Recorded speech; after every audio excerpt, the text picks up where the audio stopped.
माझ्या मनात येऊ लागले.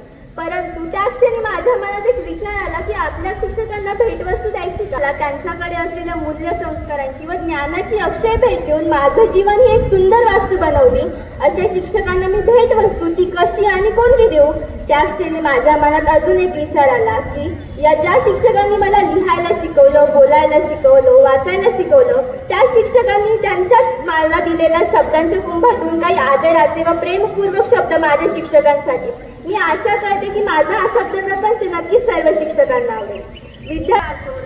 शिक्षक व विद्यार्थी या अतूट बंधनाचा गौरव, त्यांच्या भावपूर्ण सेवेचा गौरव.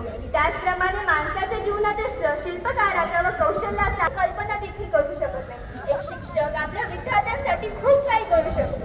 तुम्ही आणि मी आपण ज्या दिवशी पहिल्यांदा शाळेत जात होतो तो दिवस आठवा. इव्हन ऑलमोस्ट त्या दिवशी सर्व सुंदर असतं ज्या दिवशी आपण पहिल्यांदा आपल्या पहिलीच्या वर्गात बसलेलो असतो. लोखंडरूपी विद्यार्थ्यांचे सोनेरी नागरिक बनवताना अनेक शिक्षकांना बघितलेले आहे. आपण जेव्हा छोटं असतो ना तेव्हा एक मातीचा गोळा असतो, चिखलाचा गोळा असतो. ज्याप्रमाणे कुंभाच्या मातीतील विचारांचा.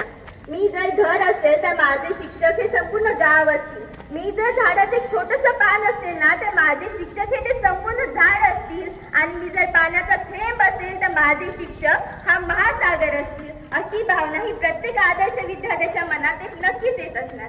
आजच्या इंटरनेटच्या काळात 2G ची जागा 3G ने 5G ने घेतली आहे. परंतु एक गोष्ट नक्कीच लक्षात ठेवा की या आमच्या गुरुजीची जागा मात्र कोणी घेऊ शकत नाही. ते कालही तितकंच सत्य होतं आणि आजही तितकंच सत्य असणार आहे.